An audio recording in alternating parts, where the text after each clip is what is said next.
Welcome back, leader. Today we are going to be covering how to successfully onboard a volunteer. We looked at looking for a volunteer. We talked about recruiting and making the ask. And now we want to make sure that our volunteer or our mentors or our leaders are successfully being onboarded onto our youth ministry teams. And so we're going to give you 7 different principles that'll help you think through.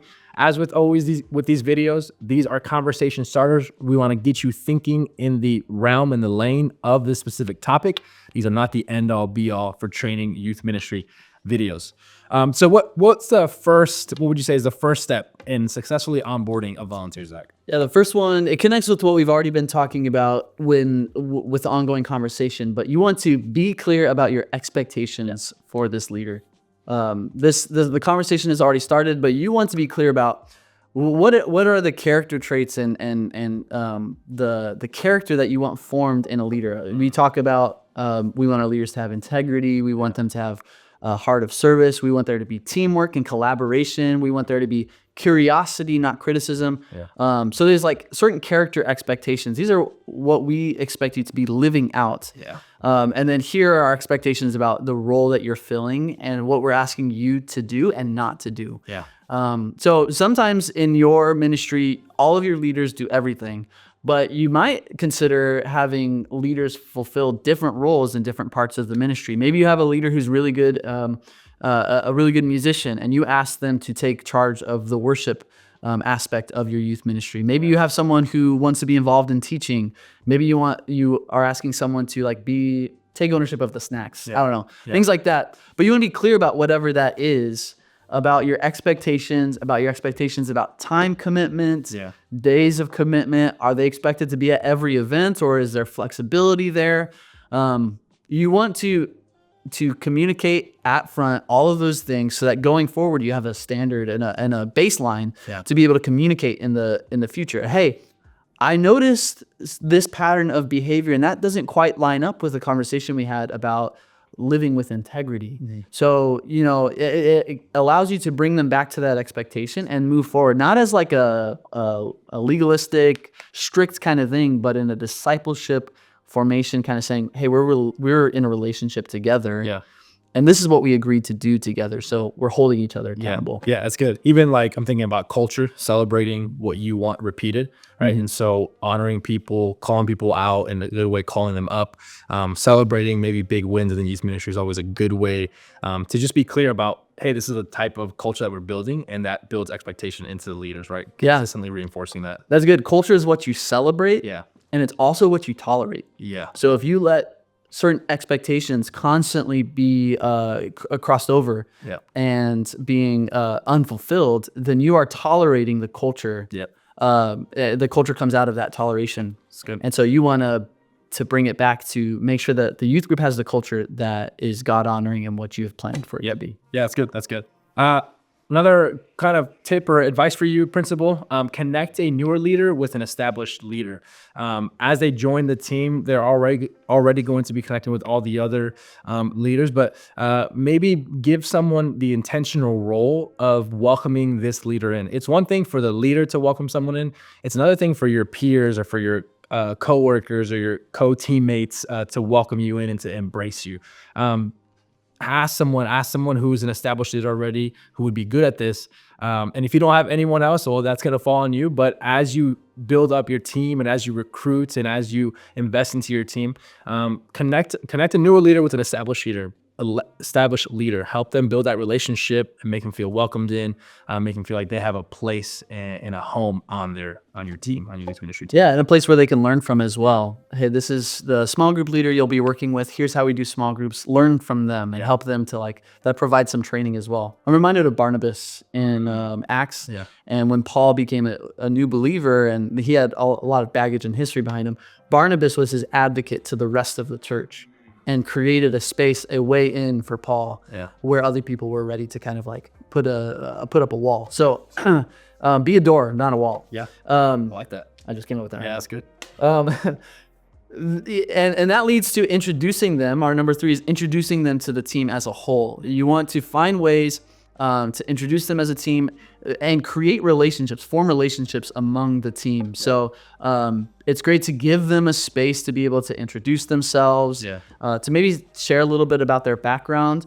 We want our leaders to have solid relationships with each other. So then the youth are seeing that relationship among the team that they can then lean into as well. That's good. So find ways to introduce them to the team. Find ways to celebrate them, to point them out, to highlight them, to have moments of connection. Maybe you go out for dinner or something after the first night that they're there to get to know them a little bit better. Yeah. So come up with like good ways to introduce them to the team well and create those relationships. Yeah, that's good.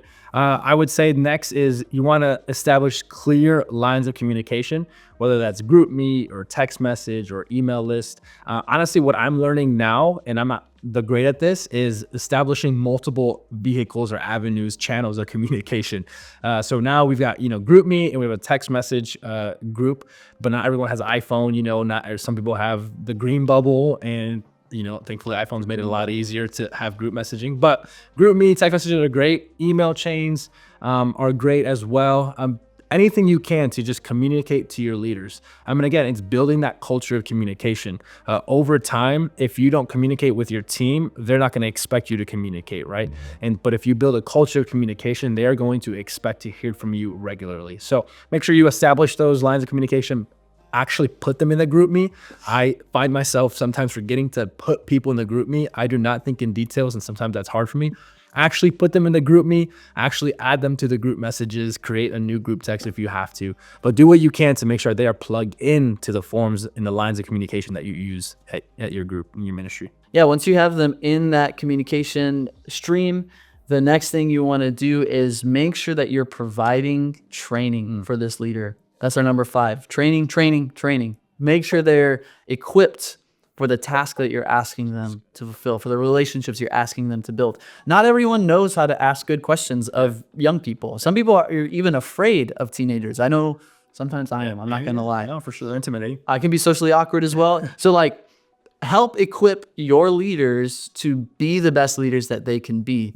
And often that starts with making sure you are the best leader that you can be. Yes. So making sure that you yourself are developing as a leader and growing, whatever that looks like, having mentors in your life, listening to podcasts, reading books, being in conversations with other leaders, going to trainings and conferences, whatever that looks like for you. Make sure you're training, and then bring your leaders into that as well. Maybe you're bringing what you're learning to them and you're providing training for them. Yeah. Maybe you're curating resources, podcasts you've listened to, books that you've enjoyed, and you're passing that along to your leaders as well. But make sure that your leaders have some kind of way that they're being equipped to fulfill the expectations that you've given to them. One of the hard ones that I have to often talk with my leaders about is what happens when a student is kind of acting out and misbehaving a little bit. Yeah. What does discipline look like in a youth group? How do we go about that in a wise, gracious way, and not a way that's overbearing, that's inappropriate, that's any of these things? Some of these things, they don't come naturally. And so we need to provide training where we're asking for people to step up. That's good. Yeah. And just to highlight, man, you can only take your team and your students as far as you're going. And you can only take people as deep as you're getting deep in your time with the Lord, in your self-development. So read a good leadership book. It doesn't mean you have to be reading a book every week. Try a book a month, try a couple pages every day. Grow, get that 1% better so that your team and your students benefit from a better you.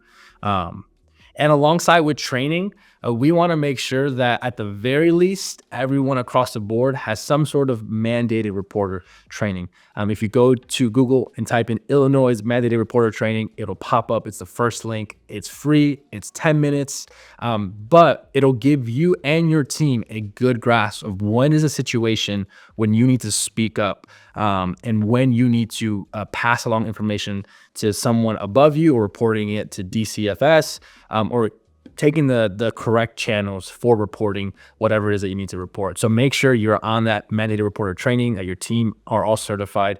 Doesn't take long, but it's super beneficial when it comes to those sticky situations at times. Yeah, very important. I had my first situation where I had to actually contact DCFS this past year.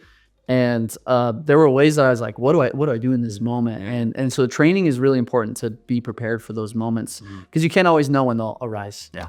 Last thing that we want to say, number 7, is making sure you're connecting your leaders to care and support. That's good. This can look like many things. We have a care and support system across New Life that we've been building. Make sure they're connected to that. Invite them to events. Invite them to conversations that we're having and things like that. Maybe you as a leader should set up a system, if you don't already have it, of checking in with your leaders and having conversations, intentional conversations with them once a month, every other month, whatever it looks like for you. I suggest once a month. Where you're asking them, hey, how are you doing really? How has ministry been for you? What are some challenges you faced? I like also to ask, what are some things that you're passionate about that you'd like to try or step into in youth ministry? And even what are ways that I can grow as a leader and that you can see you can see me stepping up even. So there's that collaboration, there's that support, there's that care, and things like that. So make sure that they're being cared for and supported. It's hard to do ministry. You already know that. And so whatever ways we can care and support the people that we're asking to join this difficult ministry, the better the ministry be. Here's another idea to throw at you too when it comes to care and support for your leaders.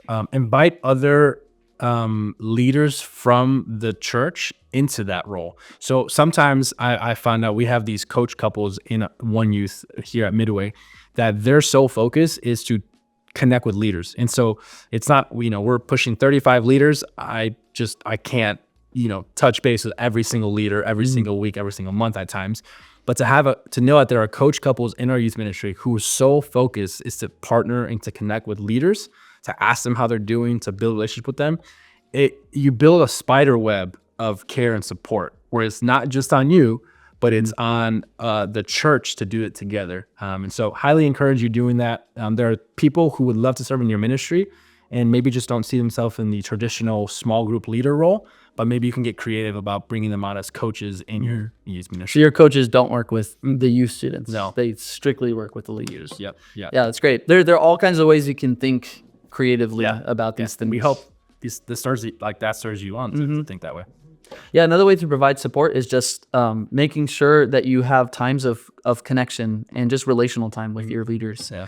And that could mean going out for dinner. That could mean inviting people over for a game night, things like that. Sometimes we get into a rut where whenever we gather with our leaders, it's to talk ministry, to talk business, to talk these things. Right. So finding space to just sit with each other, to relate to one another, to be friends, provides a support system that actually bolsters our ministry and things like that, and goes beyond, the time that person might be serving in ministry. We have leaders who have stepped out of ministry, but we're still good friends with them because we established that support and connection. Yeah. And we're not staking the relationship just on the ministry, right? So it's all about relationship. And so make sure your leaders are connected to relationship themselves so that then they can show youth how to be connected to relationships and support systems as well. Something I'll be experimenting with next year, specifically with caring for leaders, is hosting a once a month game night at my place. Whoever shows up, open invite. Like we have 2 leaders there. We play a board game with 2 people. If there's, all 30 leaders are there. But just to create that space of just like, let's just have fun together. Let's laugh together. Spend some time together. It's always a great opportunity. Yeah, that's good. And encourage your leaders to rest. There's so many things we could get into, but encourage your leaders to rest, and take time off, take vacation, stuff like that. Yeah. Make sure, like, if you can be a voice of rest and support, then that goes so far for your leaders. Yeah, for sure. Well, we hope that this was beneficial to you. This wraps up our 3-part series on how to look for volunteers, how to make that ask, and how to onboard them successfully. There's so much more that could be said, but we hope that this at least started the conversation for you and helped you thinking creatively about volunteers and the importance of raising up effective leaders to build relationships with students and to help them build and connect with Jesus. We'll see you next time on this training video. Peace.